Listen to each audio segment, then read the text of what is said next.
natapos na rin ang aking shift for today. Uwi na ako. At magagawa na naman ng homework. Diyos ko, Lord, nakakapagod. Konting tiis pa. Konting tiis pa at malalampasan ko rin ang lahat ng ito. Ay, sana matapos na to. At ito pa nga yung pinakang isang malaking pinapag-alala ko talaga is yung pagdating ng pagkuha ng test. Natatakot ako, nag-aalala ako dahil ayun nga, yung tungkol sa math, Diyos ko. Nakakaya ko namang sagutan, pero hindi maiwasan na hindi ako mag-alala. Dahil natatakot ako na baka magkamali ako. Diyos ko, baka ibagsak ko ito. Kasi, yun nga, basta hindi nga, well, may memorihin mo lang naman, di ba? Mag-memorize lang siguro ako, kaya nga magre-review, di ba? Yun nga, at hindi pa ako masyadong, well, kaya nga magre-review, di ba? Yun, nag-aalala, normal lang yan, mag-alala ka, normal. Kaya nga magre-review. Yes, yan ang tangi mong gawin. Mag-review. Malayo pa man, pero ako ay nangangamba na talaga. Hindi ko alam kung may ipasa ko ba itong test na to. In my mind, talaga iniisip ko na, ay nako, babagsak ko itong math na to. Minasasagutan ko naman siya, pero syempre, mas may kumpiyansa ako na nandyan ang computer at nakakapag-research ako, pero hindi naman pwede, di ba? Hindi ka pwedeng basta mag-research kapag kukuha ka na ng board exam.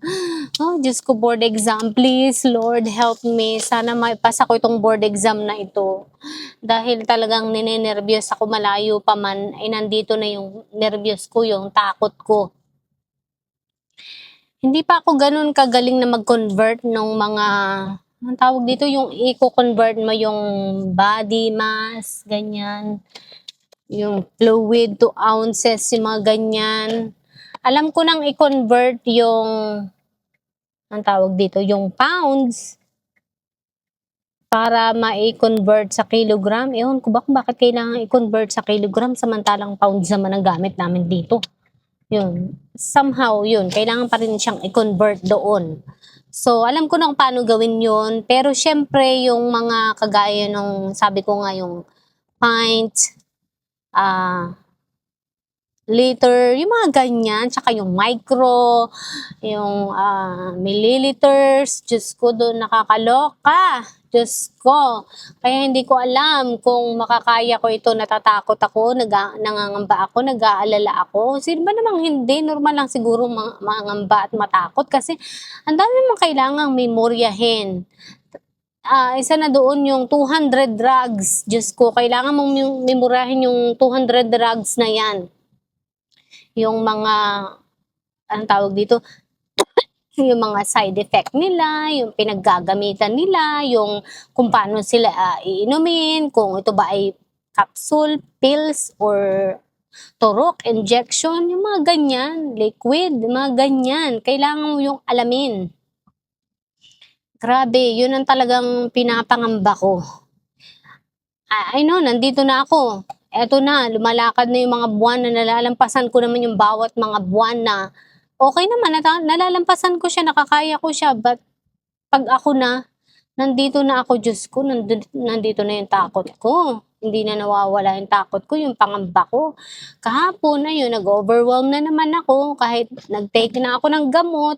Well, nakakatulong talaga yung gamot, but I mean, di pa rin maiwasan. But, kailangan kayanin. Kung hindi maipasa, hindi maipasa, di ba? Kailangan tanggapin ng katotohanan na hindi ko kayang ipasa, di ba? At hanggang doon na lang ako, di ba? Pero hindi pwede. Hindi pwedeng gano'n na lang. Kailangan ilaban ko to. Kailangan ilaban ko itong aking kasi nag-aksaya ako ng pera dito eh. Ng panahon, ng oras, ng energy, ng utak. Ganyan, utak. Yes, kaya kailangan kong ilaban ito. Kailangan kong ipasa ito. Kaya Lord, please help me. Ma-memorize ko po sana lahat ng ito. At sana ay wala akong maging problema. Sa math lang talaga eh. Actually, hindi naman siya talaga lahat 100% ay math. Kung tutuusin. Kasi parang pansin ko is quarter lang yung math. Pero kahit na quarter is madami pa rin yun. Ang laki pa rin part noon ha. Kapag hindi mo na ipasa yung quarter na yun, madami pa rin yun. Kaya hindi ko alam, Lord. Diyos ko. Lord, help me. Tapos, the rest is, yun na nga, pharmacology, practicum, Diyos ko po, Lord, Diyos ko. Ito na nga, talagang ako'y kahapon, lalo na pag nababasa ko na yung final, Diyos ko. Final is scares me, the word says final. Tapos hindi ko maintindihan bakit dalawa ang final. Eh, di ba? Kaya nga tinawag na final, isa lang siya. Ewan, dalawa yung mali yung pagkakabasa ko. Ewan ko, basta.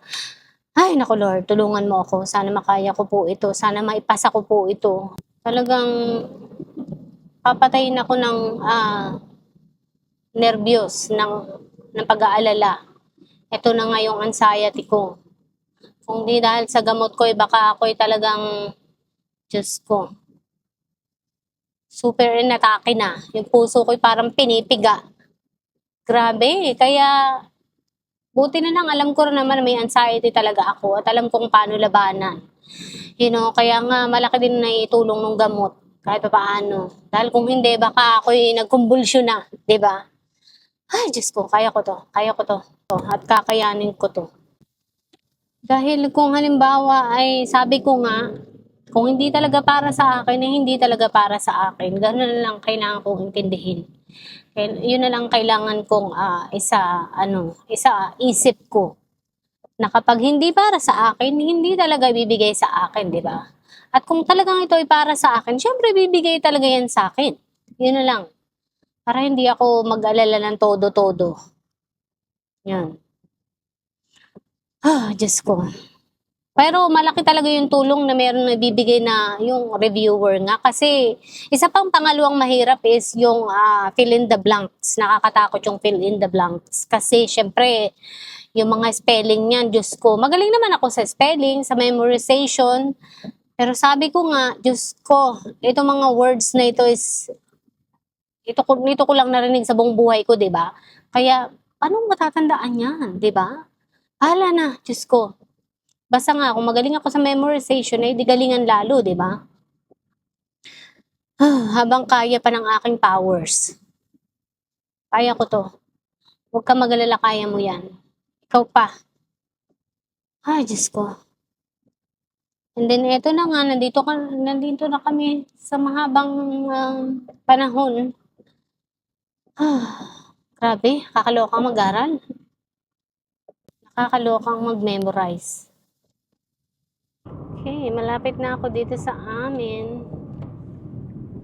Grabe, ang daming ibon. Ay. Hindi pa ako naghahapunan. Kakain na ako pagdating sa bahay. Habang gumagawa ng homework. Ang kakainin ko ay merong niluto sa bahay, chili. Yun lang kakainin ko. Ang assignment ko is nasa 4. May mga test yun. Kasama na dun yung mga test. Parang 2 yata ang test or 1 lang. Parang mahaba ang magiging test ngayon. Math, yun nga, parang nasa 20 plus, 25 siguro. Mga talaga, napakadali nang gawin ngayon ng mga assignment. Pwede mo nang i-research. Kailangan mo lang talaga memoryahin talaga siya. So kapag hindi mo pa naipasa yun, iwan ko na sa'yo, girl. Alright, nandito na tayo. Okay, hanggang sa muli. Bye! Talk to you later.